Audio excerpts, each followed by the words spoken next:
আসসালামু আলাইকুম, কেমন আছেন সবাই? তো আজকে ডিম বুনা হইব।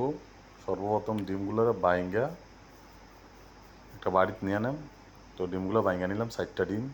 তো এটা ভালোভাবে মিক্স করলাম লবণ আর হলুদ দিয়া।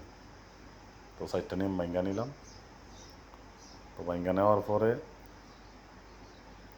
তো হলুদ আর লবণ দিয়ে বাইজা নেম। তো দিয়ে দিলাম লবণ, তারপর দিয়ে দিলাম হলুদের গুঁড়া দিয়ে সুন্দর মতন ভালোভাবে মিক্স করতে হবে। এটা দিয়ে মিক্স করে নিলাম। তো নিয়ে তাওয়ার মধ্যে দিয়ে দিলাম। তো তাওয়ার মধ্যে আগে তেল গরম আছিল, আগে তেল গরম করে তারপর দিয়ে দিলাম। তো এখন দেওয়া শেষ, এখন গুঁড়া দিয়ে দেন। কিন্তু আবার আরেক দিকে খেয়াল রাখতে হইব, চুলার আঁশ কিন্তু একদম কমায় রাখতে হইব। আবার বেশি তাপ দিলে পুরা সারকার হয়ে যাবো গা। তো ডিমটা একটা ফোল্ডি দিয়ে দিলাম, ফোল্ডি দেওয়ার সময় ভেঙে গেছে, সেই জন্য দুঃখিত। পুরাটারে একসাথে ইয়ে করলে এটা কাটতে সুবিধা হইল আর কি। তারপর খারাপ না, বালিশ। তো এখন কাইটা উড়ে নেন। ভাজা প্রায় শেষ ডিমগুলা, এখন কাটতেছি।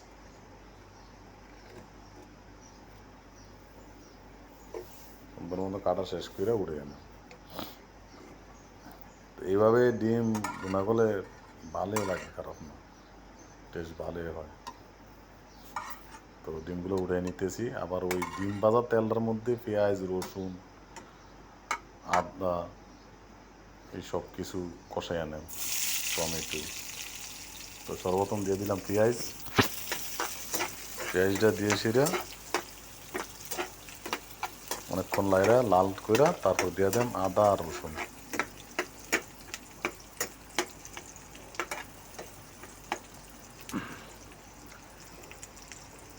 শর্টকাটে ফাঁক করলো এটা।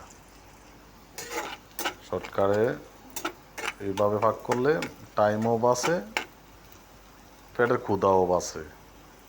কারণ শর্টকাটে মানে আমরা তো কাজ করি না মানুষ, শর্টকাটে আমরা ফাঁক করতে হয়। তো দিয়ে দিলাম রসুন, তারপর দিয়ে দিলাম আদা,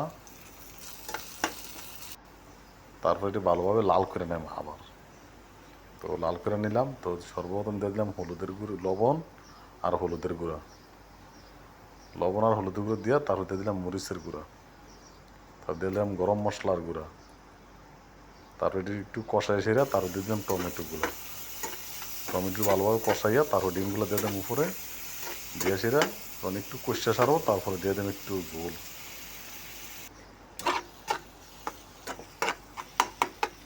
তো টমেটোগুলো ভালোভাবে লাইরা লাইরা লাইরা লাইরা ভালোভাবে কষাইতেও, যাতে পোড়া না লাগে। আবার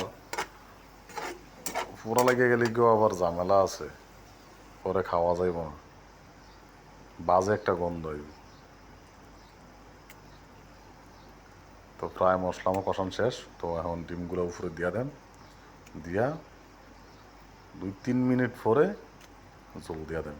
জলটা দিয়া তারপর 2-3 মিনিট চুলার উপর রাখলে আনা ফুল ফ্লেমে। তো আমার ডিম দেওয়া শেষ, দেওয়ার পরে তারপরে এখন একটু পানি দিয়ে দিছি, দিয়ে সেরা মানে একটু ডিমটার ভিতরে মশলা ঢোকার জন্য একটু পানি দিয়ে দিলাম। তো জল থাকবো না, শুকনা শুকনো হয়ে যাইব। বুনা তো বুনাই, বুনা তো আর পানি থাকলে আর বুনা হইব না, হইব জোরলা তরকারি। তো রান্না মোটামুটি প্রায় শেষ আমার, হয়ে গেছে। তো চুলার আঁশ বন্ধ করে দিছি। তো বন্ধ করে উঠে নেন। তো কেমন হয়েছে পাকটা কমেন্ট করে সবাই জানাইবেন। ধন্যবাদ সবাইকে।